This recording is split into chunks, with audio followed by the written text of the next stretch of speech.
it's Signe from Sign of Horses, and I'm here connecting with Shae again. And in the background is Liz.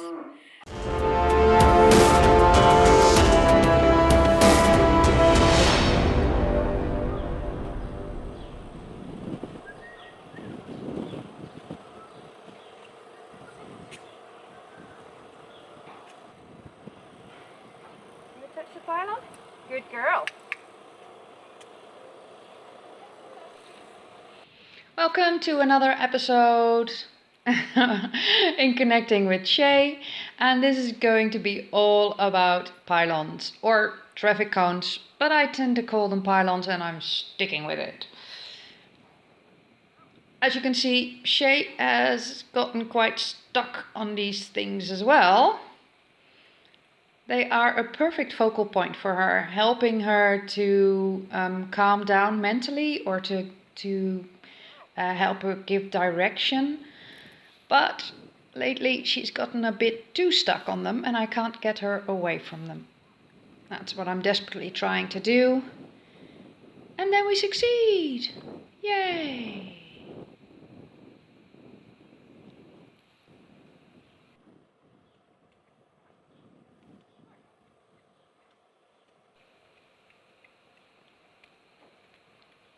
As you can see,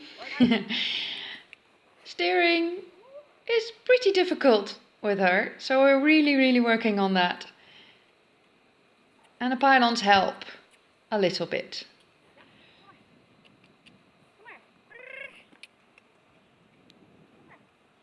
Now I found out that this one pylon isn't quite working for us, so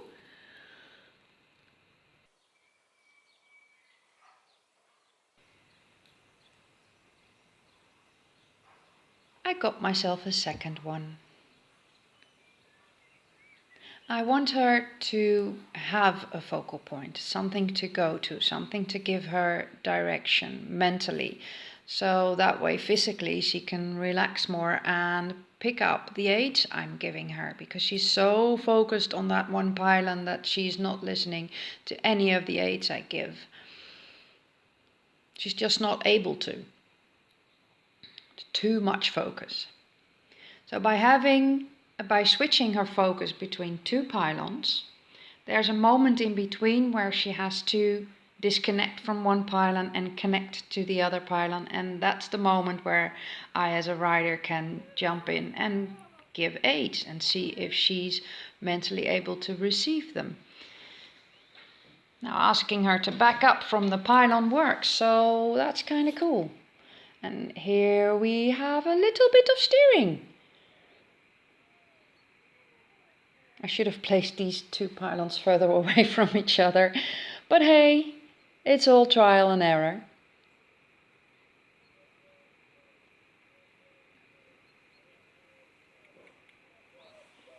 That was the best one yet. You're gonna kill it now? You're gonna kill the pylon?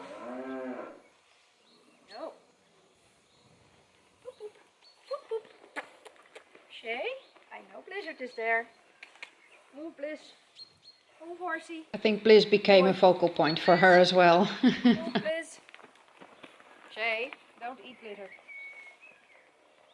Ready?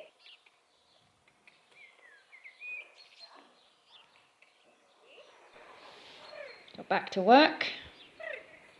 And her trot is getting really nice in between these two pylons or focal points for her. Now this is, some people might frown upon this behavior, but I can explain why she's doing this. And I can also explain why I'm asking her to back up even when her feet are in a uncomfortable situation. I want her to think about where she's putting her feet. So it's another thing about focus mentally and knowing physically where your feet are, knowing how your body works. This is what we've been doing. I've been asking her to put her foot in the bucket. And you might have seen me doing this with Blizz in an earlier vlog or video. And I've been doing it with Shae as well. So that's the reason why she's kicking the pylon and why I just ignore it and keep on riding. Now we're upping the ante here. We have 4 pylons in the arena. 4. Okay, there are only 3 on camera, but believe me, trust me, there are 4. On the right side is the owner. And Shae decided to start the training session completely on her own. While I'm talking to the owner, she's just saying, I got this, I know what to do with 4 pylons in the arena. Oh, we love this. Without any aid of any humans, she knows what to do. Now there's me thinking I have to give her an aid, actually confusing her a bit. Silly humans. Okay, this is where we start training. Now the challenge is to combine again walking from pylon to pylon and having a focal point to go to and to stop and rest.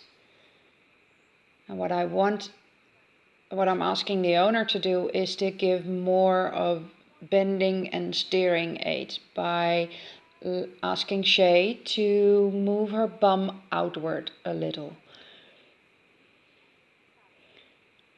And that aid actually keeps her going, bending round the pylon and keep the movement, the flow going. That's really, really nice. And so we reward that with her touching a pylon and taking a moment and getting a biscuit. This is where I've taken over from the owner just to see how Shae will do this at a trot.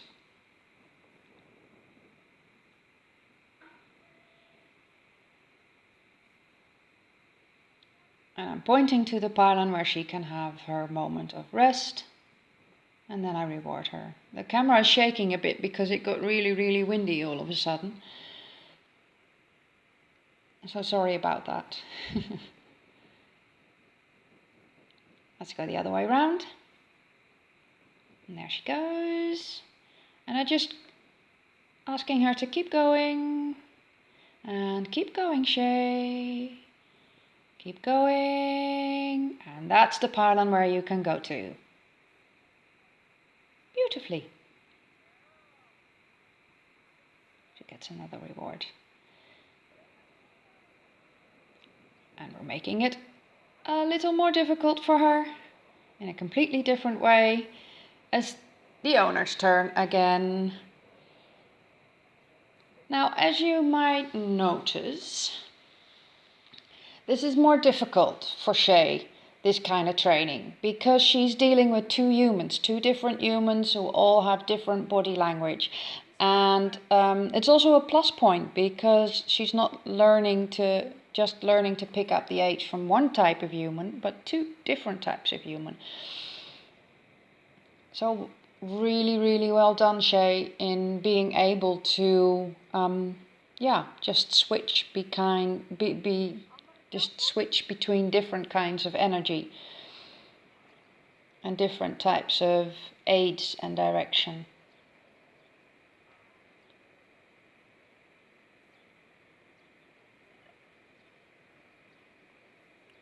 A bit of hesitation there, but then she's back on track and she gets to rest at that pylon. Now we're going under saddle. It's the owner riding and me on the ground. And this is another extra level of difficulty, or maybe it's easier because when you have a human on the ground, they can give aids and direction to the horse as well. The pylons are still there as focal points for the horse, not for the rider. And what we are working on is getting Shae to move her bum outwards, like that. I had to help a little from the ground, but having the rider give the right aids, then she can learn how to do it without an extra aid from the ground. So that was just the rider and Shae and then we keep going to a pylon to reward them. Yay! That went really, really well. Let's get down, Shae. So I hope you enjoyed this episode of Connecting with Shae. Be sure to watch all the other episodes and subscribe to the channel, and don't forget to release your inner Viking. See you next time.